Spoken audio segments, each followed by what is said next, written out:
TED Talks the Way of Success.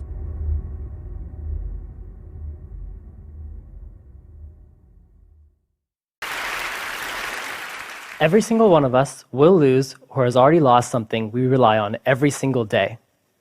I am, of course, talking about our keys. Just kidding. What I actually want to talk about is one of our most important senses, vision.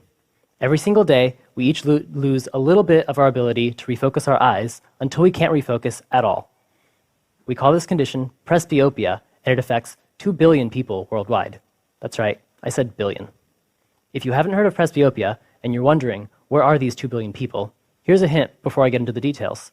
It's the reason why people wear reading glasses or bifocal lenses. I'll get started by describing the loss in refocusing ability leading up to presbyopia. As a newborn, you would have been able to focus as close as 6.5 centimeters, if you wish to. By your mid-20s, you have about half of that focusing power left, 10 centimeters or so, but close enough that you never notice the difference. By your late 40s, though, the closest you can focus is about 25 centimeters, maybe even farther. Losses in focusing ability beyond this point start affecting near vision tasks like reading, and by the time you reach age 60, nothing within a meter radius of you is clear. Right now, some of you are probably thinking, that sounds bad, but he means you in a figurative sense, only for the people that actually end up with presbyopia. But no, when I say you, I literally mean that every single one of you will someday be presbyopic if you aren't already. That sounds a bit troubling. I want to remind you that presbyopia has been with us for all of human history, and we've done a lot of different things to try and fix it. So, to start, let's imagine that you're sitting at a desk, reading. If you were presbyopic, it might look a little something like this. Anything close by, like the magazine, will be blurry. Moving on to solutions. First, reading glasses. These have lenses with a single focal power tuned so that near objects come into focus, but far objects necessarily go out of focus, meaning you have to constantly switch back and forth between wearing and not wearing them. To solve this problem, Benjamin Franklin invented what he called double spectacles. Today, we call those bifocals, and what they let him do was see far when he looked up and see near when he looked down. Today, we also have progressive lenses which get rid of the line by smoothly varying the focal power from top to bottom. The downside to both of these is that you lose field of vision at any given distance because they get split up from top to bottom like this. To see why that's a problem, imagine that you're climbing down a ladder or stairs. You look down to get your footing, but it's blurry. Why would it be blurry? Well, you look down, and that's the near part of the lens, but the next step was past arm's reach, which for your eyes counts as far. The next solution I want to point out is a little less common, but comes up a lot in contact lenses or LASIK surgeries, and it's called monovision. It works by setting up the dominant eye to focus far and the other eye to focus near. Your brain does the work of intelligently putting together the sharpest parts from each eye's view, but the two eyes see slightly different things, and that makes it harder to judge distances binocularly. So where does that all leave us? It seems like we've come up with a lot of different solutions, but none of them quite restore natural refocusing.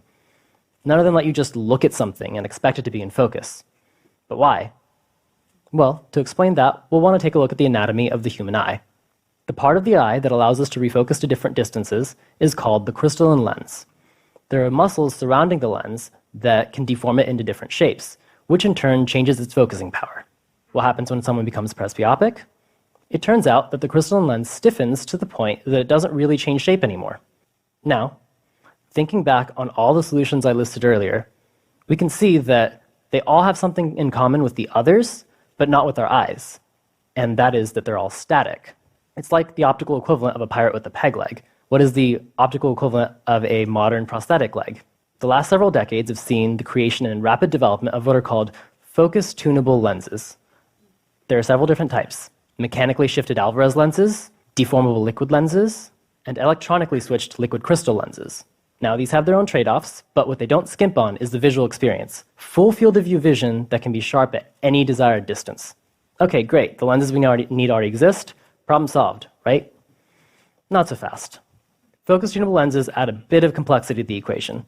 The lenses don't have any way of knowing what distance they should be focused to. What we really need are glasses that, when you're looking far objects are sharp, and when you look near objects come into focus, anywhere in your field of view, and without you having to think about it. What I've worked on these last few years at Stanford is building that exact intelligence around the lenses. Our prototype borrows technology from virtual and augmented reality systems to estimate focusing distance. We have an eye tracker that can tell what direction our eyes are focused in. Using 2 of these, we can directly triangulate your gaze direction to get a focus estimate. Just in case, though, to increase reliability, we also added a distance sensor. The sensor is a camera that looks out at the world and reports distances to objects. We can again use your gaze direction to get a distance estimate for a second time. We then fuse those 2 distance estimates and update the focus tunable lens power accordingly. The next step for us was, of course, to test our device on actual people. So we recruited about 100 presbyopes and had them test our device while we measured their performance. What we saw convinced us right then that autofocals were the future. Our participants could see more clearly, they could focus more quickly, and they thought it was an easier and better focusing experience than their current correction. To put it simply, when it comes to vision, autofocals don't compromise like static corrections in use today do. But I don't want to get ahead of myself. There's a lot of work for my colleagues and me left to do. For example, our glasses are a bit bulky, maybe? And one reason for this is that we used bulkier components that are often intended for research use or industrial use. Another is that we need to strap everything down because current eye tracking algorithms don't have the robustness that we need. So moving forward, as we move from a research setting into a startup, we plan to make future autofocals eventually look a little bit more like normal glasses. For this to happen, we'll need to significantly improve the robustness of our eye tracking solution. We'll also need to incorporate smaller and more efficient electronics and lenses. That said, even with our current prototype, we've shown that today's focus tunable lens technology is capable of outperforming traditional forms of static correction. So it's only a matter of time. It's pretty clear that in the near future, instead of worrying about which pair of glasses to use and when, we'll be able to just focus on the important things. Thank you.